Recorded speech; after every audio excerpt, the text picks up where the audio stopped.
Hello friends, welcome to my channel. ಹಿಂದೆ ಸ್ವಲ್ಪ ಬೆಳಕು ಬರ್ತಾ ಇದೆ, ಅಡ್ಜಸ್ಟ್ ಮಾಡ್ಕೊಳ್ಳಿ. ಸೊ ಇವತ್ತು ಬಂದು Thursday. So Chandu already chicken ಎಲ್ಲ ತಂದಿಟ್ಟಿದ್ದಾರೆ, ಮಾಡಬೇಕು. ಸ್ವಲ್ಪ ಪಾತ್ರೆಗಳೆಲ್ಲ ಜಾಸ್ತಿ ಇದೆ, ತೊಳಿಬೇಕು. ಫಸ್ಟು ಆ ಕೆಲಸ ಮುಗಿಸ್ಬಿಟ್ಟು ಆಮೇಲೆ ಚಿಕನ್ ಎಲ್ಲ ತೊಳೆದು ರೆಡಿ ಮಾಡಿ ಸಾಂಬಾರು ಮಾಡೋಕ್ಕೆ ರೆಡಿ ಮಾಡಬೇಕು. ಸೊ ಫಸ್ಟು ಪಾತ್ರೆ ಕೆಲಸ.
ಕೊಡಿಸಿದ್ದು ಎಲ್ಲ ಕ್ಲೀನ್ ಮಾಡಿದ್ದು, ಮನೆಯೆಲ್ಲ ಫುಲ್ ಮನೆ ಕೆಲಸದ ಅದೆಲ್ಲ ಮುಗಿತು. ಇವಾಗ ಕುಕ್ ಮಾಡ್ತಿದ್ದೆ. ಕುಕ್ ಇವತ್ತು ನಾನು ಅವಾಗಲೇ ಹೇಳಿದಾಗೆ ಚಿಕನ್ ಕರಿ ಮತ್ತು ಏನು ಕಬಾಬ್ ಮಾಡೋಣ ಅಂತ ಅಂದ್ಕೊಂಡಿದ್ದೀನಿ. ಸೊ ಅದಕ್ಕೆ ಕಾಯಿ ತುರಿ ಎಲ್ಲ ಮಾಡ್ಕೊಂಡಿದ್ದೀನಿ. ನೆಕ್ಸ್ಟ್ ಇವಾಗ ಬೇರೆ ಸಾಮಾನುಗಳನ್ನೆಲ್ಲ ಕಟ್ ಮಾಡಿ ರೆಡಿ ಮಾಡ್ಕೋಬೇಕು.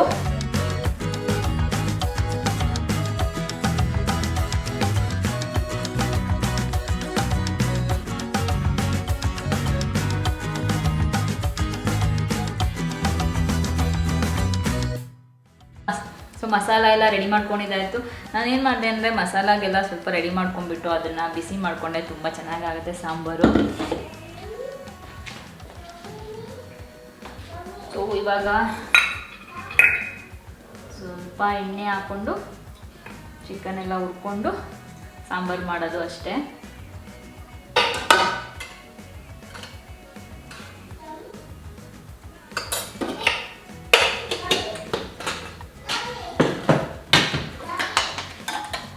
ಶುಂಠಿ ಬೆಳ್ಳುಳ್ಳಿ ಪೇಸ್ಟು ನಾನು ಮಾಡ್ಕೊಂಡು ಈ ಥರ ಫ್ರಿಜ್ಜಲ್ಲಿ ಇಟ್ಬಿಟ್ಟಿದ್ದೀನಿ.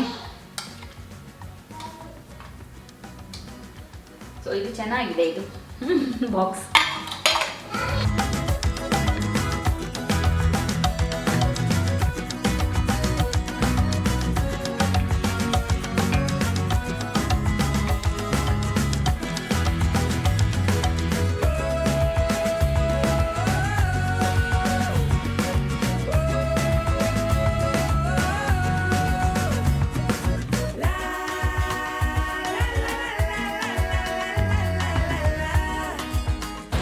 ಸೊ ಚಿಮ್ನಿ ಹಾಕಿದ್ದೀನಿ, ಅದು ಸ್ವಲ್ಪ ಸೌಂಡ್ ಕೇಳಿಸುತ್ತೆ. ಕರಿ ಮಾಡಿದ್ದು, ರೈಸ್ ಮಾಡಿದ್ದು ಎಲ್ಲ ಆಯ್ತು. ಇವಾಗ ಮುದ್ದೆ ಮತ್ತು ಕಬಾಬ್ ಮಾಡ್ತಿದ್ದೀನಿ ಇಲ್ಲಿ ಸೈಡಲ್ಲಿ.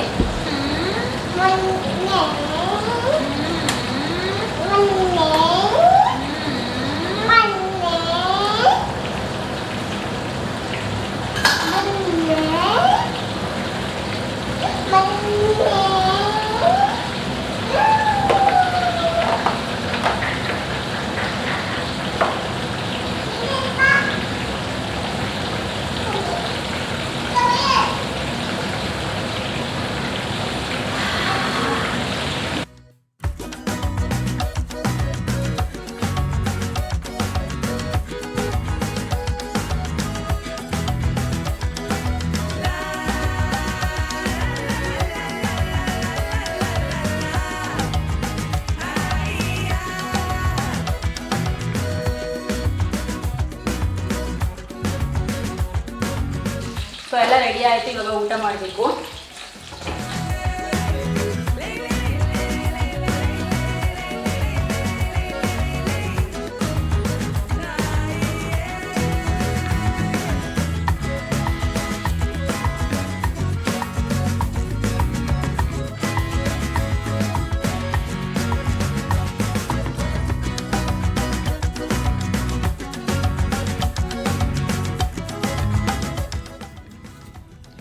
ಸೊ ಇದು ಇವತ್ತಿನ ನಮ್ಮ ಊಟ. ಫ್ರೆಂಡ್ಸ್, ಇವಾಗ ಇಲ್ಲೇ ಡೆಂಟಿಸ್ಟ್ ಹತ್ರ ಹೋಗ್ತಿದ್ದೀನಿ. ಅಲ್ಲಲ್ಲಿ ಏನೋ ಗೊತ್ತಿಲ್ಲ, ಏನೋ ಸ್ವಲ್ಪ ಅಷ್ಟೊಂದು ಕಂಫರ್ಟಬಲ್ ಆಗಿ ಫೀಲ್ ಆಗ್ತಿಲ್ಲ. ಅಲ್ಲಲ್ಲಿ ಏನೋ ಒಂಥರ ಅನ್ನಿಸ್ತಿದೆ. ಅದಕ್ಕೆ ಏನಾಗಿದೆ ಅಂತ ಒಂದ್ಸರಿ ಚೆಕ್ ಮಾಡಿಸ್ಕೊಂಬರೋಣ ಅಂತ. ಸೊ ಅದಕ್ಕೆ ಹೋಗ್ತಾ ಇದ್ದೀನಿ. ಸೊ ಲಂಚ್ ಎಲ್ಲ ಮುಗಿದ್ಮೇಲೆ ಜಿಯನ್ನ ಮಲಗಿಸಿ ಸ್ವಲ್ಪ ಎಲ್ಲ ಕೆಲಸ ಆಯಿತು, ಅದೆಲ್ಲ ಮುಗಿಸಿ ಇವಾಗ 4:30ಗೆ ಅಪಾಯಿಂಟ್ಮೆಂಟ್ ತೊಗೊಂಡಿದ್ದೆ.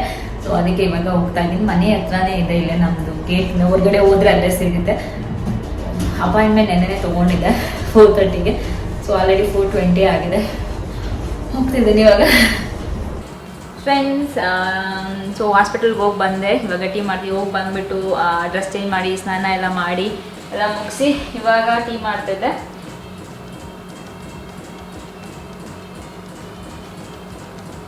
ಸೊ ತುಂಬ ಜನ ಕೇಳ್ತಿರ್ತೀರಾ, ರಮ್ಯಾ ನಿಮ್ಗೆ ಯಾರು ಫ್ರೆಂಡ್ಸ್ ಇಲ್ವಾ, ಯಾರನ್ನೂ ವ್ಲಾಗಲ್ಲಿ ಯಾವಾಗಲೂ ತೋರಿಸಿಲ್ಲ ಅಂತೆಲ್ಲ. ಸೊ ಅದ್ರ ಬಗ್ಗೆ ಸ್ವಲ್ಪ ಮಾತಾಡೋಣ ಆಮೇಲೆ. ಇವಾಗ ಜಸ್ಟ್ ಟೀ ಮಾಡಿ ಸ್ವಲ್ಪ ಹೊತ್ತು ಕುತ್ಕೊಂಡು, ಯಾಕೆಂದರೆ ಹಾಸ್ಪಿಟಲ್ಗೆಲ್ಲ ಹೋಗಿ ಬಂದು ಸ್ವಲ್ಪ ತಲೆ ಹಿಡ್ಕೊಂಡಂಗೆ ಆಗ್ಬಿಟ್ಟಿದೆ ನನಗೆ. ಸ್ವಲ್ಪ ಟೀ ಅಥವಾ ಕಾಫಿ ಕುಡಿದ್ರೆ ಸಮಾಧಾನ ಆಗುತ್ತೆ. ಆಮೇಲೆ ಇನ್ನೊಂದು ಏನು ಗೊತ್ತಾ, ನಾವು ಯೂಟ್ಯೂಬರ್ಸ್ ಏನೇ ಮಾಡಲಿ, ಅಕಸ್ಮಾತ್ ಒಂಚೂರು ಎಲ್ಲಾದರೂ ಹೊರ್ಗಡೆ ಹೋಗಿ ಸುತ್ತಾಡಿ ನಾವೆಲ್ಲರೂ ಹೊರ್ಗಡೆ ಹೋಗಿ ಸುತ್ತಾಡಿದಾಗ ಅಥವಾ ಏನಾದರೂ ಒಂದು ಆಗಿದಾಗ ಇನ್ನು ಈ ಥರ ಖರ್ಚು ಮಾಡ್ತೀರಾ, ಸಹಾಯ ಮಾಡಲ್ವಾ ಅಂತ. ಸೊ ನಾವು ಎಷ್ಟೊಂದು ಸರಿ ಹೇಳಿದ್ದೀನಿ ನಾನು, ನಮ್ಮದು NGO ಇದೆ, ಅಲ್ಲಿ ಹೆಲ್ಪ್ ಮಾಡ್ತೀವಿ ಅಂತ. ಹಾಗೆ ನಾವು ಕಷ್ಟಪಟ್ಟು ಸಂಪಾದನೆ ಮಾಡ್ತೀವಿ, ನಾವು ಎಂಜಾಯ್ ಮಾಡ್ತೀವಿ. ಎಲ್ಲರೂ ಅಷ್ಟೇ, ನಾವು ಎಷ್ಟೆಷ್ಟು ಸಂಪಾದನೆ ಮಾಡ್ತೀವಿ ಅದರಲ್ಲಿ ಎಷ್ಟೆಷ್ಟು ಆಗುತ್ತೆ ಅಷ್ಟರಲ್ಲಿ ನಾವು ಎಂಜಾಯ್ ಮಾಡೋಕ್ಕೆ ಟ್ರೈ ಮಾಡ್ತೀವಿ. ಅದು ಬಿಟ್ಬಿಟ್ಟು ಸುಮ್ಮನೆ ಬಂದು ಕಮೆಂಟ್ ಹಾಕೋದು, ಅವರಂತೂ ಯಾರಿಗೂ ಹೆಲ್ಪ್ ಮಾಡಿರಲ್ಲ, ಅದಂತೂ ನಿಜ. ಯಾರು ಕಮೆಂಟ್ ಹಾಕ್ತಾರೆ ಯಾರು, ಯಾಕೆಂದರೆ ಎಲ್ಲ ಹೇಳ್ಕೊಂಡು ಮಾಡಲ್ಲ. ಸೊ ಅದಕ್ಕೆ ಇನ್ಮೇಲೆ ಇವಾಗ ಯಾರಾದರೂ ಒಂದು ಕಮೆಂಟ್ ಹಾಕಿದ್ರೆ ನಾನು ಇವಾಗ ಇನ್ಮೇಲೆ ನಿಮ್ಮ ಯಾರು ಹಾಕಿರ್ತಾರೆ ಅವ್ರ ನಂಬರ್ ಕೇಳ್ತೀನಿ. ಸೊ ಅವ್ರು ಬಂದು ಹೆಲ್ಪ್ ಮಾಡಬೇಕಾಗತ್ತೆ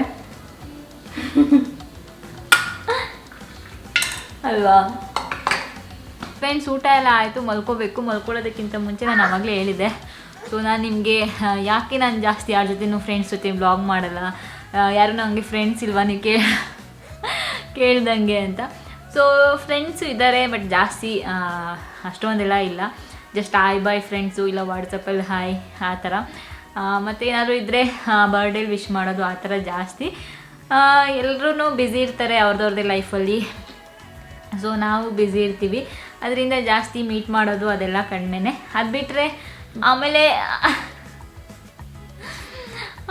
ಏನಂದರೆ ಹೋಗಿ ನಾನು ಅವ್ರ ಜೊತೆ ಎಲ್ಲ ಅಕಸ್ಮಾತ್ ನಾನು ಯಾವುದೇ ಯಾರಾದರೂ ಫ್ರೆಂಡ್ನ ಮೀಟ್ ಮಾಡಿದ್ರು ಅಲ್ಲೆಲ್ಲ ವ್ಲಾಗ್ ಮಾಡೋದು ನಾನು ಕಮ್ಮಿನೇ. ಯಾಕೆಂದರೆ ಅಷ್ಟೊಂದು ಇಷ್ಟಪಡಲ್ಲ, ಎಲ್ರಿಗೂ ಇಷ್ಟ ಆಗಲ್ಲ ವ್ಲಾಗ್ ಮಾಡೋದು, ಕ್ಯಾಮ್ರಾ ಮುಂದೆ ಬರೋದು ಆ ಥರ ಎಲ್ಲ ಇರುತ್ತೆ. ಸೊ ಅದು ಬಿಟ್ಟರೆ ತುಂಬ ಜಾಸ್ತಿ ಅಂತ ಏನೂ ಇಲ್ಲ ಫ್ರೆಂಡ್ಸು ಅದೆಲ್ಲ. ಹೊರಗಡೆ ಸುತ್ತಾಡೋಕ್ಕೆ ಹೋಗೋದು ಫ್ರೆಂಡ್ಸ್ ಜೊತೆ ಅದೆಲ್ಲ ಆದಷ್ಟು ನಾನು ಕಡಿಮೆನೇ. ಏನಂದರೆ ಆಮೇಲೆ ನನ್ನ ಫ್ರೆಂಡ್ಸ್ ಎಲ್ಲ ಆಲ್ಮೋಸ್ಟ್ ಬ್ಯಾಂಗ್ಳೂರಲ್ಲಿ ಕಡಿಮೆನೇ ಇರೋದು. ನನ್ನ ಚೈಲ್ಡ್ಹುಡ್ ಫ್ರೆಂಡ್ಸ್ ಆಗಿರ್ಬೋದು ಅಥವಾ ಆ ಥರದವರೆಲ್ಲ ಬ್ಯಾಂಗ್ಳೂರಲ್ಲಿ ಯಾರೂ ಜಾಸ್ತಿ ಇಲ್ಲ. ಸೊ ಇಲ್ಲಿ ಚಂದು ಫ್ರೆಂಡ್ಸು ಅವ್ರ ವೈಫ್ಸು ಮಾಮೂಲಿ ಯಾವಾಗಲಾದರೂ ಮೀಟ್ ಆದಾಗ ಮಾತಾಡ್ತಿರ್ತೀವಿ. ಇನ್ನೊಂದು ಏನು ಪ್ರಾಬ್ಲಮ್ ಅಂದರೆ ಚಂದು ಫ್ರೆಂಡ್ಸ್ ಎಲ್ಲರೂ ಯಾರೂ ಇಲ್ಲಿಲ್ಲ, ಎಲ್ಲರೂ ಬೇರೆ ಬೇರೆ ಕಂಟ್ರಿಲಿದ್ದಾರೆ, ಅದು ಒಂದು. ಸೊ ಅದಕ್ಕೆ ನಾವು ಅವ್ರು ಯಾವಾಗಲಾದರೂ ಅಪರೂಪಕ್ಕೆ ಬಂದಾಗ ಅವ್ರನ್ನ ಹೋಗಿ ಮೀಟ್ ಮಾಡೋದು ಆ ಥರ ಇರುತ್ತೆ. ಅದು ಬಿಟ್ಟು ನೋಡೋಣ, ಇವಾಗ ಹೊಸ ಮನೆಗೆ ಹೋದಾಗ ಅಲ್ಲಿ ಯಾರಾದರೂ ನನಗೆ ಸಿಕ್ಕಿ ತುಂಬ ಕ್ಲೋಸಾಗಿ ಅನಿಸಿ ನನಗೆ ಓಕೆ ಅವ್ರ ಜೊತೆ ಎಲ್ಲ ಹೊರ್ಗಡೆ ಎಲ್ಲ ಸುತ್ತಾಡೋಕ್ಕೆ ಹೋಗ್ಬೋದು ಅಂತ ಅನಿಸ್ದಾಗ ನೋಡೋಣ ಯಾರಾದರೂ ಸಿಗ್ತಾರಾ ಅಂತ. ಅದು ಬಿಟ್ಟರೆ ಹಳೆ ಫ್ರೆಂಡ್ಸ್ ಎಲ್ಲ ಕಾಂಟ್ಯಾಕ್ಟಲ್ಲಿ ಇರೋದು ಕಮ್ಮಿ. ನಾನು ಅವರು ಜಾಸ್ತಿ ಕಾಂಟ್ಯಾಕ್ಟಲ್ಲಿಲ್ಲ, ಏನೋ ಗೊತ್ತಿಲ್ಲ. ಆಮೇಲೆ ಹಾಗೆ ಟಚ್ ಬಿಟ್ಟೋಯ್ತು. ಸೊ ಅವರು ಜಾಸ್ತಿ ಮಾತಾಡ್ತಿರ್ಲಿಲ್ಲ, ನಾನು ಆಮೇಲೆ ಜಾಸ್ತಿ ಏನು ಯಾರನ್ನೂ ಫೋರ್ಸ್ ಮಾಡೋಕ್ಕೆ ಹೋಗಲಿಲ್ಲ. ಸೊ ಈ ಥರ ಆಗಿದ್ದರಿಂದ ಜಾಸ್ತಿ ಫ್ರೆಂಡ್ಸ್ ಎಲ್ಲ ನನಗೆ ಇಲ್ಲ, ಕಡಿಮೆನೇ. ಸೊ ಇವಾಗ ನನ್ನ ಫ್ರೆಂಡ್ಸ್ ಅಂದರೆ ನನ್ನ ವ್ಯೂವರ್ಸು, ನನ್ನ ಸಬ್ಸ್ಕ್ರೈಬರ್ಸು ಯಾರಿದ್ದೀರಾ ನೀವೇ ನನ್ನ ಫ್ರೆಂಡ್ಸು. ಸೊ ಅದರಲ್ಲೇ ನಾನು ಎಂಜಾಯ್ ಮಾಡ್ತೀನಿ, ನಿಮ್ಮ ಜೊತೆ ಈ ಥರ ಮಾತಾಡೋದೆಲ್ಲ ಎಂಜಾಯ್ ಮಾಡ್ತೀನಿ, ನಿಮ್ಮ ಜೊತೆನೆಲ್ಲ ಶೇರ್ ಮಾಡ್ತೀನಿ. ಆವಾಗ ನೀವು ನಿಮ್ಗೇನಾದ್ರು ಇದ್ರ ಜೊತೆ ಶೇರ್ ಮಾಡ್ತೀರಾ ಕಮೆಂಟ್ ಹಾಕಿ. ಸೊ ಇಲ್ಲ ಇನ್ಸ್ಟಾಗ್ರಾಮಲ್ಲಿ ಎಷ್ಟೊಂದು ಜನ ಒಬ್ಬೊಬ್ಬರು ಮೆಸೇಜ್ ಹಾಕಿರ್ತೀರ. ಸೊ ಅದೆಲ್ಲ ನಂಗೆ ಅದೇ ಖುಷಿ ಇದೆ, ನೀವೇ ನನ್ನ ಫ್ರೆಂಡ್ಸು ಸದ್ಯಕ್ಕೆ. ಸೊ ಅಷ್ಟೇ, ತುಂಬ ಕೇಳ್ತಾ ಇರ್ತೀರ ಒಂದೊಂದು ಸರಿ ಲವ್ ಯು ಒಂದೊಂದು ಸರಿ ಏನಾಗುತ್ತೆ ಅಂದರೆ ಏನಾದರೂ ಕ್ವೆಶನ್ ಕೇಳಿದಾಗ ಒಂದೊಂದು ಸರಿ ಅವಾಗಲೇ ಆನ್ಸರ್ ಮಾಡೋಕ್ಕಾಗಿರಲ್ಲ ನನಗೆ. ಈ ಥರ ಯಾವುದಾದ್ರೂ ಒಂದು ವ್ಲಾಗಲ್ಲಿ ನಾನು ಆನ್ಸರ್ ಮಾಡೋಕ್ಕೆ ಟ್ರೈ ಮಾಡ್ತೀನಿ. ಸೊ ಅಷ್ಟೇ, ಫ್ರೆಂಡ್ಸ್ ಬಗ್ಗೆ ಹೇಳಬೇಕು ಅಂದರೆ ಜಾಸ್ತಿ ಫ್ರೆಂಡ್ಸ್ ಇಲ್ಲ, ಜಾಸ್ತಿ ಟಚಲ್ಲೂ ಇಲ್ಲ ನಾನು ಯಾರ ಜೊತೆನೂ. ಜಸ್ಟ್ ಮಾಮೂಲಿ ವಾಟ್ಸಪ್ಪಲ್ಲಿ ಅಲ್ಲಿ ಇಲ್ಲಿ ಇರ್ತಾರಲ್ಲ ಅಷ್ಟೇ, ಆಯ್ ಬಾಯ್ ಏನಾದ್ರು ಬರ್ಡೇಲಿ ವಿಶ್ ಮಾಡೋದು ಅದಷ್ಟೇ ಇವಾಗ ಸದ್ಯಕ್ಕೆ ನನ್ನ ಲೈಫಲ್ಲಿ. Good night. Love you